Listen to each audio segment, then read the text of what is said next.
पहला प्रश्न,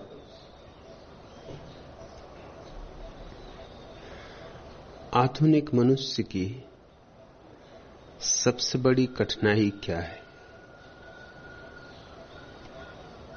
राकेश, पुरानी सारी कठिनाइयां तो मौजूद हैं ही, कुछ नई कठिनाइयां भी मौजूद हो गई। पुरानी कठिनाइयां कटी नहीं। बुद्ध के समय में या कृष्ण के समय में आदमी के लिए जो समस्याएं थीं वे आज भी हैं, उतनी ही हैं। उनमें से एक भी समस्या विदा नहीं हुई, क्योंकि हमने समस्याओं के जो समाधान किए वे समाधान नहीं सिद्ध हुए। हमारे समाधान थोथे थे, ऊपरी थे। समस्याओं की जड़ को उन्होंने नहीं काटा। हम केवल ऊपर ही लीपापोती करते रहे। क्रोध था किसी के भीतर तो हमने क्रोध का दमन सिखाया, लेकिन दमित क्रोध नष्ट नहीं होता। दमित क्रोध और भी प्रज्वलित होकर भीतर जलने लगता है। साधारण आदमी जो कभी कभी क्रोध कर लेता है, बेहतर है उस आदमी से जो क्रोध को दबा के बैठ रहता है, क्योंकि साधारण आदमी का क्रोध रोज रोज बह जाता है, संग्रहित नहीं होता। जिसने दमन किया उसके भीतर बहुत संग्रह हो जाता है, और जब उसका विस्फोट होगा तो भयंकर होगा। हमने दमन सिखाया सदियों तक, इससे आदमी रूपांतरित नहीं हुआ, सड़ गया। इससे आदमी आत्मवान नहीं हुआ, विकृत हुआ, विक्षिप्त हुआ। विमुक्ति के नाम पर हमने जो बातें लोगों को सिखाई, उन्होंने उन्हें केवल पाखंडी बनाया। बाहर कुछ, भीतर कुछ, दिखाने के दांत और खाने के दांत और। ऐसे हमने आदमी के जीवन में द्वैत पैदा कर दिया। वे सारी समस्याएं वैसी की वैसी खड़ी हैं, और वे सारी समस्याएं समाधान मांगती। नई समस्याएं भी खड़ी हो गई, जिनका अतीत के मनुष्य को कुछ भी पता न था। जैसे एक नई समस्या खड़ी हो गई है कि मनुष्य का संबंध निसर्ग से टूटने लगा है, टूट गया है। जितना आधुनिक मनुष्य हो उतना ही निसर्ग से विपन्न हो गया है। जैसे किसी वृक्ष की कोई जड़ें उखाड़ ले, फिर वृक्ष कुम्हलाने लगे, फूल झरने लगे, पत्ते हरे न रह जाएं। ऐसे मनुष्य को हमने प्रकृति से तोड़ लिया है, और जो मनुष्य प्रकृति से टूट गया उसका परमात्मा से जुड़ने का उपाय ही नहीं रह जाता, क्योंकि प्रकृति में ही परमात्मा की पहली झलक मिलती है। आदमी की बनाई हुई चीजों के बीच आधुनिक आदमी रह रहा है। सीमेंट के विशाल रास्ते हैं, इन्हें देख के परमात्मा की याद नहीं आ सकती। कैसे आएगी? घास का एक तिनका भी उसकी याद दिलाता है, और सीमेंट के विशाल राजपथ भी उसकी याद नहीं दिलाते। ये तो आदमी के बनाए हैं, उसकी याद दिलाएं तो दिलाएं कैसे? एक छोटा सा फूल भी राह के किनारे खिल जाता है तो अज्ञात की खबर लाता है, संदेश लाता है। परमात्मा की प्रेम पाती है वह। और तुम मकान बनाओ जो आकाश को छूने लगे, गगनचुंबी हो, तो भी उसकी याद नहीं दिलाते। सिर्फ आदमी की कारीगरी, आदमी की तकनीक, आदमी की होशियारी, इन सब का स्मरण दिलाते, और इनके स्मरण से अहंकार मजबूत होता है। आदमी की बनाई हुई कोई भी चीज बढ़ती नहीं, ठहरी रहती, क्योंकि मुर्दा है। परमात्मा की बनाई सारी चीजें बढ़ती क्योंकि जीवंत है। पौधा बड़ा होगा, वृक्ष होगा, नदी सागर होगी, सब गतिमान है। आदमी की बनाई चीजें सब ठहरी हुई हैं, उनमें कोई विकास नहीं होता, वे जैसी हैं वैसी ही हैं। वस्तुएं हैं, उनमें प्राण नहीं, और जिनमें प्राण नहीं है उनसे महाप्राण की कैसे स्मृति आएगी। तो मनुष्य के जीवन का जो सबसे बड़ा अभिशाप है, आज पुरानी सारी बीमारियां मौजूद है और एक नई बीमारी खड़ी हो गई कि हमने एक कृत्रिम वातावरण बना लिया है, और कृत्रिम वातावरण बड़ा बड़ा होता जा रहा है। लंदन में एक सर्वे किया गया, 10 लाख बच्चों ने गाय नहीं देखी,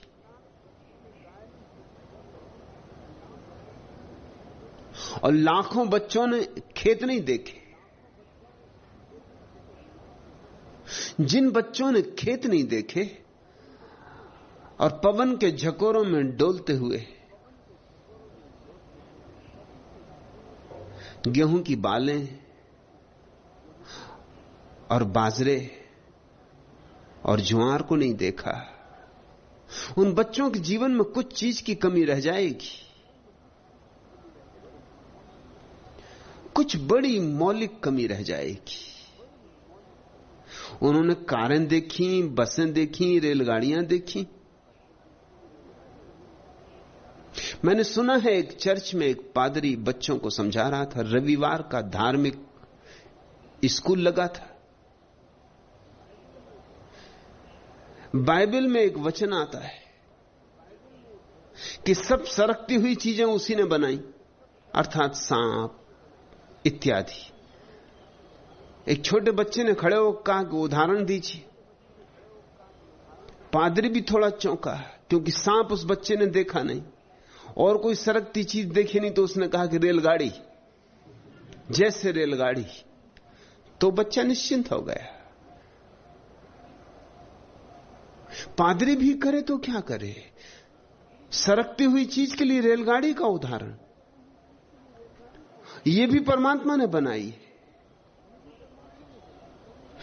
हमारे पास उदाहरण भी खोते जाते। जितना आधुनिक मनुष्य है उतना ही ज्यादा कम प्राकृतिक, उतना ही ज्यादा कृत्रिम, उतना ही ज्यादा प्लास्टिक, असली नहीं नकली। उसकी गंध नकली, उसका रंग नकली, उसका सब नकली। ओंठ रंग लिए हैं लिपस्टिक से, वो उसका रंग है ओंठों का, असली ओंठों का तो पता ही चलना मुश्किल हो गया। कपड़े पहन लिए हैं इस ढंग से कि असली शरीर का पता चलना मुश्किल हो गया। जिनकी छातियां नहीं हैं उन्होंने कोटों में रुई भरवा ली। हम सब तरफ से कृत्रिम में जी रहे हैं और यंत्र बढ़ते जा रहे हैं। और मनुष्य की सबसे बड़ी कठिनाई सदा से यह रही कि मनुष्य मूर्छित है, यंत्रों के बीच और भी मूर्छित हो गया, और भी यांत्रिक हो गया है। तुम मुझसे पूछते हो आधुनिक मनुष्य की सबसे बड़ी कठिनाई क्या है?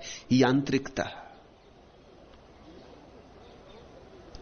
यंत्रों के साथ रहोगे तो यांत्रिक हो ही जाना पड़ेगा।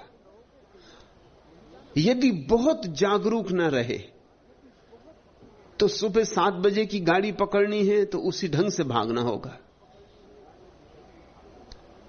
कोई गाड़ी तुम्हारे लिए रुकी नहीं रहेगी। तुम अपनी निश्चिंतता की चाल नहीं चल सकते। तुम पक्षियों के गीत सुनते हुए नहीं जा सकते। आपाधापी है, भागा भाग है।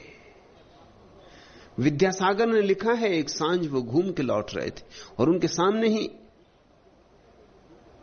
एक मुसलमान सज्जन अपनी सुंदर छड़ी लिए हुए टहलते हुए वो भी आ रहे थे। मुसलमान सज्जन का नौकर भागा हुआ आया। उसने कहा, मीर साहब जल्दी चलिए, घर में आग लग गई। लेकिन मीर साहब वैसे ही चलते रहे।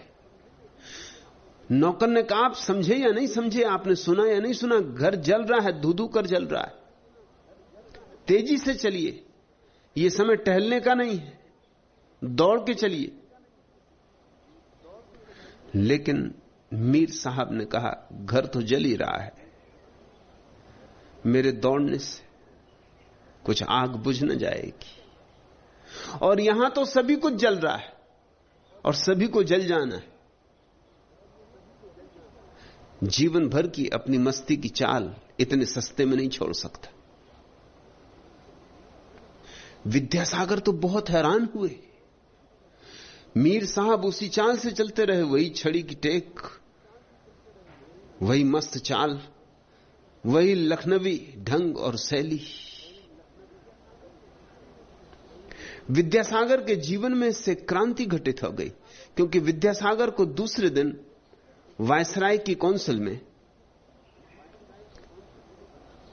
महापंडित होने का सम्मान मिलने वाला था, और मित्रों ने कहा कि इन्हीं अपने साधारण सीधे साधे फटे पुराने वस्त्रों में जाओगे, अच्छा नहीं लगेगा, तो हम ढंग के कपड़े बनवा देते हैं जैसे दरबार में चाहिए। तो वो राजी हो गए थे। तो चूड़ीदार पजामा और अचकन और सब ढंग की टोपी और जूते और छड़ी सब तैयार करवा दिया था मित्रों ने। लेकिन इस मुसलमान अजनबी आदमी की चाल, घर में लगी आग, और ये कहता है कि क्या जिंदगी भर की अपनी चाल को, अपनी मस्ती को, एक दिन घर में आग लग गई तो बदल दूं। दूसरे दिन उन्होंने फिर वो बनाए गए कपड़े नहीं पहने, वायसराय की दुनिया में पहुंच गए, वैसे ही अपने सीधे साधे कपड़ा पहने। मित्र बहुत चकित हुए, उन्होंने कहा कपड़े बनवाए, उनका क्या हुआ? उन्होंने कहा वो एक मुसलमान ने गड़बड़ कर दी। अगर वो मकान में आग लग जाने पर अपनी जिंदगी भर की चाल नहीं छोड़ता, तो मैं भी क्यों अपने जीवन की ढंग और शैली छोड़ूं जरा सी बात के लिए कि दरबार जाना है, देना हो पद भी दे दें, ना देना हो ना दें, लेकिन जाऊंगा अब अपने ही शैली से। मगर आज सब तरफ यंत्र कसे हुए, यहां शैली नहीं बच सकती, व्यक्तित्व नहीं बच सकता, निजता नहीं बच सकती। यदि तुम अत्यधिक होश से न जियो तो यंत्र तुम पर हावी हो जाएगा, तुम पर छा जाएगा, तुम घड़ी के कांटे की तरह चलने लगोगे और मशीन के पहियों की तरह घूमने लगोगे, और धीरे धीरे तुम्हें भूल ही जाएगा कि तुम्हारे भीतर कोई आत्मा भी है। एक तो प्रकृति से संबंध टूट जाना और दूसरा यंत्र से संबंध जुड़ जाना। दोनों बातें महंगी पड़ी जा रही। मुकुर के लोचन खुले हैं, बंद है आधार के द्रग, जड़ हुआ आधार का अस्तित्व, छाया चल रही, मात्र दर्पण है न दर्शन, पूजता पाषाण चेतन, चेतना खो चुका जीवन, आंजते द्रगहीन अंजन, तिमिर माया छल रही है। मान धन मन के निधन को, खोजता जीवन मरण को, अन्न कण क्षयग्रस्त क्षण को, दिया तज रवि ने गगन को, आयु दिन की ढल रही है। मंत्र का दीपक बुझाकर, तंत्र बल को बाहु में भर, पौढ़ कर मोहित धरा पर, यंत्र की माया निरंतर फूलती है फल रही। और सब तो गया, मंत्र गया, तंत्र गया, यंत्र सिंहासन पर आरूढ़ हो गया है। यंत्र की माया निरंतर फूलती है फल रही है, और मनुष्य भी धीरे धीरे यांत्रिक होता जा रहा है। वैज्ञानिक तो मानते भी नहीं कि मनुष्य यंत्र से कुछ ज्यादा है, और विज्ञान की छाप लोगों के हृदय पर बैठती जा रही, क्योंकि विज्ञान का शिक्षण दिया जा रहा है। हृदय का तो कहीं कोई शिक्षण नहीं है, प्रेम के गीत तो कहीं सिखाए नहीं जा रहे, हृदय की वीणा तो कहीं कोई बजाई नहीं जा रही, तर्क सिखाया जा रहा है, गणित सिखाया जा रहा है, यंत्र को कैसे कुशलता से काम में लाया जाए यह सिखाया जा रहा है। और धीरे धीरे इस सब से घिरा हुआ आधुनिक मनुष्य प्रकृति से टूट गया, परमात्मा से टूट गया, अपने से टूट रहा है। सारे संबंध जीवन के विराट से उखड़े जा रहे हैं। यह आज की सबसे बड़ी कठिनाई है। और इसलिए आज के लिए सर्वाधिक महत्वपूर्ण और जरूरी हो गई है एक बात कि ध्यान का जितने दूर दूर तक प्रचार हो सके, जितने लोगों तक करना जरूरी है।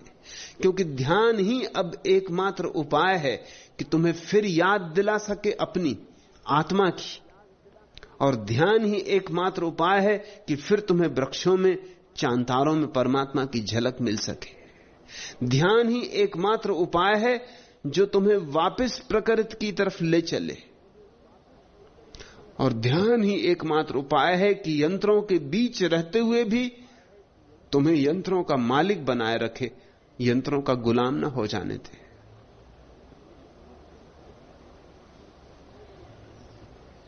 मैंने एक झक्की नवाब के संबंध में सुना है।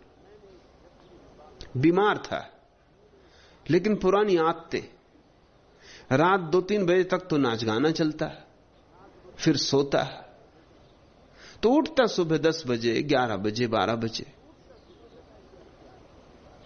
चिकित्सकों ने कहा यह अब ना चलेगा, अब इस योग स्वास्थ्य न रहा, अब तो सुबह ब्रह्म मुहूर्त में उठना पड़ेगा, 6 बजे उठना पड़ेगा, तो ही तुम स्वस्थ हो सकते हो। तो उसने कहा यह कौन अड़चन की बात, 6 बजे उठेंगे। भरोसा चिकित्सकों को नहीं आया, क्योंकि वह आदमी कभी जीवन में 6 बजे नहीं उठा था। इतनी जल्दी राजी हो जाएगा, नानुच भी ना करेगा, आनाकानी नहीं करेगा, सौदा नहीं करेगा कि भाई 10 बजे नहीं तो 8 बजे, 7 बजे, और सीधा बोला कि 6 बजे तो 6 बजे। उसके घर के लोग भी हैरान हुए, बेगम भी हैरान हुई, वजीर भी हैरान हुआ। लेकिन बाद में राज खुल गया। राज यह था कि नवाब ने कहा ऐसा करो कि जब भी मैं उठूं तब तुम घड़ी में 6 बजा देना। बात खत्म हो गई। 12 बजे उठूं कि 10 बजे उठूं, जब भी उठूं, मगर घड़ी में 6 बजने चाहिए। जैसे ही मैं करवट लूं, जल्दी से घड़ी में 6 बजा देना। ऐसे तो वो झक्की था, लेकिन एक बड़ी महत्वपूर्ण बात है उसके इस झक्कीपन में कि घड़ी को मालिक नहीं होने दिया, मालिक खुद ही रहा। उसने कहा घड़ी मालिक है कि मैं मालिक हूं, घड़ी के हिसाब से मैं चलूंगा कि मेरे हिसाब से घड़ी चलेगी। घड़ी ने मुझको खरीदा कि मैंने घड़ी को खरीदा, मेरे हिसाब से घड़ी चलेगी। यंत्र तुम्हारे हिसाब से चलने चाहिए, यंत्र तुम्हें गुलाम ना बना ले, तुम्हारी मालकियत बनी रहे। यह अब केवल ध्यान से ही संभव हो सकता है। राकेश, आधुनिक मनुष्य की सबसे बड़ी पीड़ा और सबसे बड़ी चुनौती, सबसे बड़ा खतरा, सबसे बड़ी समस्या एक ही है, प्रकृति से टूट जाना और यंत्रों से जुड़ जाना। ध्यान इतना जरूरी कभी भी नहीं था जितना आज है, क्योंकि ध्यान के बिना भी परमात्मा की याद आ जाती थी। प्रकृति चारों तरफ लहला रही थी। कब तक बचते, कैसे बचते? पपीहा पी पी पुकारता और तुम्हें अपने पिया की याद ना आती, और कोयल कुहू कुहू की धुन मचाती और तुम्हारे प्राणों में कोई कुहू कुहू की प्रतिध्वनि पैदा ना होती। फूलों पे फूल खिलते, ऋतुएं घूमती, ऋतुओं का चक्र चलता, और तुम्हें यह याद ना आती कि जगत सुनियोजित, अराजक नहीं। चांद तारे समय पर आते, वर्षा आती, गर्मी आती, शीत आती। क्या इस सारे वर्तुलाकार प्रकृति को घूमते देखकर तुम्हें यह याद ना आता कि कोई रहस्यपूर्ण छिपे हुए हाथ इसके पीछे होने चाहिए? बचना मुश्किल था। चारों तरफ उसकी गंध थी। हमने धीरे धीरे उसकी गंध बिल्कुल बंद कर दी। जितना आधुनिक मनुष्य है उतना ही हटता चला गया है दूर। दिन भर मशीनों के साथ जीता है। घर आ जाए तो भी रेडियो खोल लेता है कि टेलीविजन के सामने बैठ जाता है। फुर्सत हो तो सिनेमा हो आता है।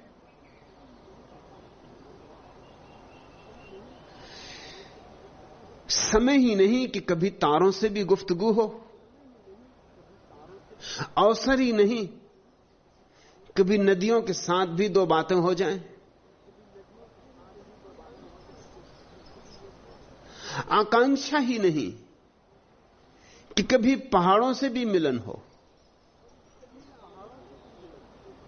और इतने आवरण ओढ़ रखे हैं कि जब दो आदमी मिलते हैं तो भी मिलना नहीं हो पाता।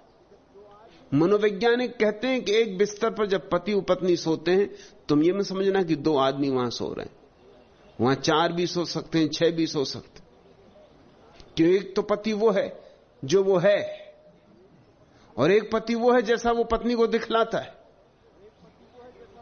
और एक पति वो है जैसा वो दिखलाता तो है लेकिन दिखला नहीं पाता, दिखलाना चाहता है। तो 3 पति हो गए, 3 पत्नियां हो गई, 6 आदमी सो रहे हैं। छोटा बिस्तर, वैसी भीड़भाड़ हो जाती। तुम जो कहना चाहते हो कहते हो,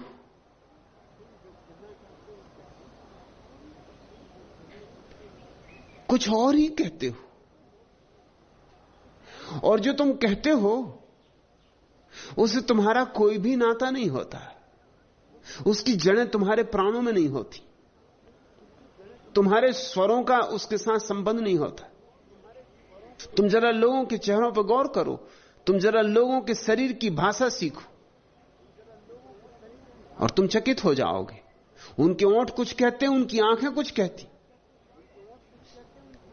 उनके ओंठ कहते हैं स्वागत, उनकी आंखें कहती हैं कि कहां सुबह सुबह ये सनीचरी चेहरे के दर्शन हो गए।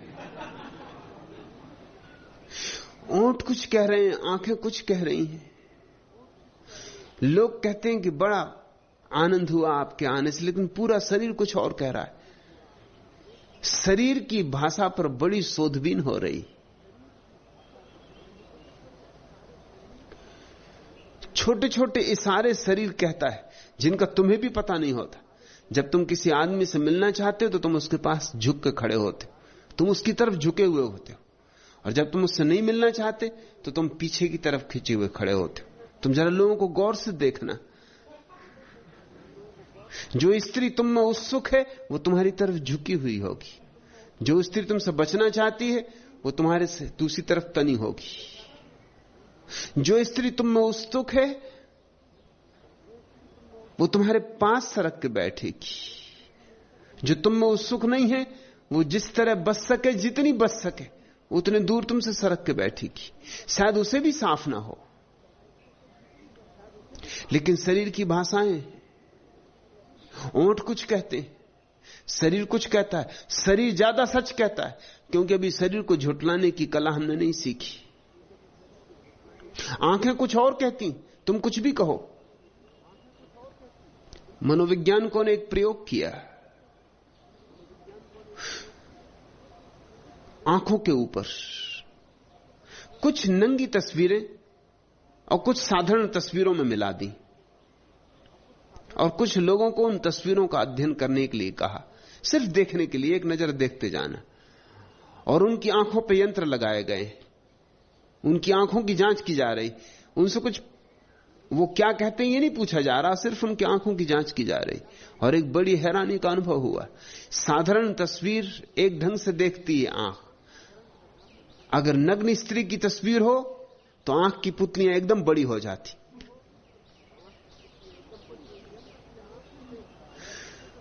तो जो यंत्र से आंखें देख रहा है उसे तस्वीरों का पता नहीं है, लेकिन वो आंखें देख के यंत्र से कह सकता है कि यह आदमी अभी नंगी तस्वीर देख रहा है।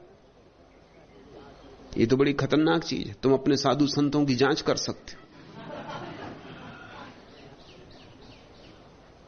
और आंख पे बस नहीं है तुम्हारा स्वेच्छा से कि तुम जब चाहो फैला लो, जब चाहो सुकड़ा लो। ख्याल भी नहीं है तुम्हें। जिस चीज को तुम देखना चाहते हो उस आकांक्षा के कारण ही, वो दबी आकांक्षा ही कितनी ही क्यों ना हो, तुम्हारी आंखों की पुतलियां बड़ी हो जाती। क्यों? तुम उसे पूरा आत्मसात कर लेना चाहते हो। फिल्म देखने तुम बैठे हो जाके सिनेमा गृह में, जब कोई ऐसी घटना घटती जिसमें तुम उत्सुक हो, तुम कुर्सी छोड़ देते हो, एकदम तुम्हारी रीढ़ सीधी हो जाती, तुम एकदम सजग होकर देखने लगते हो। जब कोई चीज ऐसी ही चल रही तो तुम आराम से कुर्सी पे बैठ जाते हो, चूक भी गए तो कुछ हर्ज नहीं। तुम्हारे शरीर की भाषा है,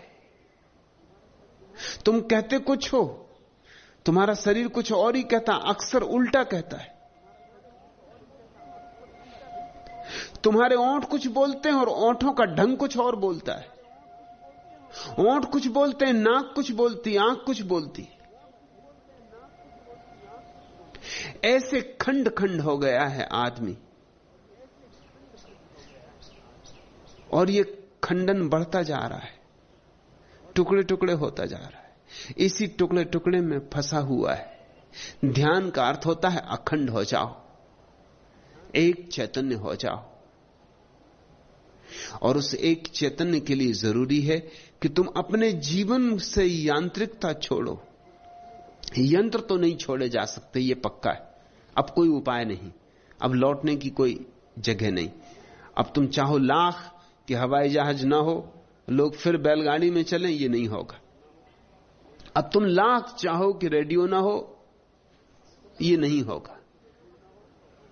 अब तुम लाख चाहो कि बिजली ना हो, ये नहीं होगा, होना भी नहीं चाहिए। लेकिन मनुष्य यांत्रिक ना हो, यह हो सकता है। और अब तक तो खतरा ना था, अब खतरा पैदा हुआ है।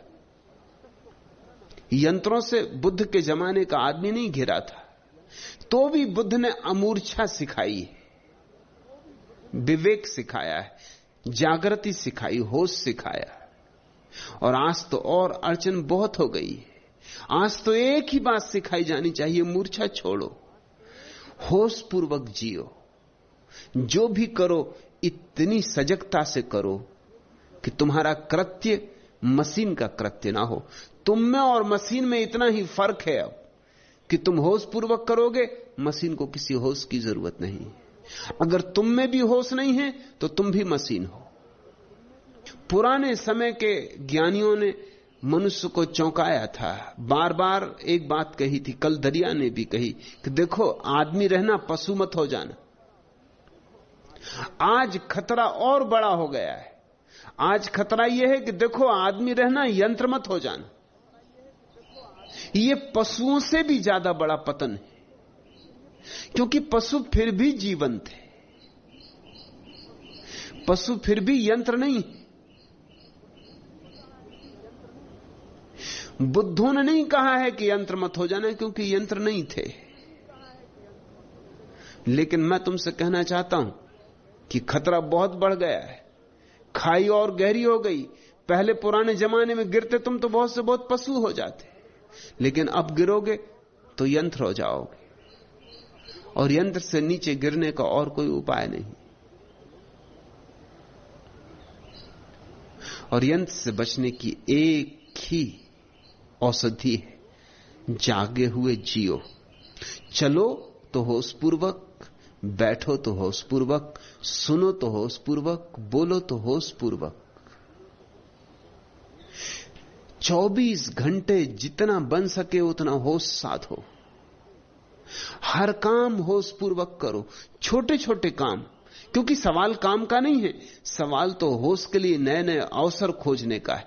स्नान कर रहे हो और तो कुछ काम नहीं है, होशपूर्वक ही करो। फव्वारे के नीचे बैठे हो, होशपूर्वक जागे हुए एक एक बूंद को अनुभव करते हुए बैठो।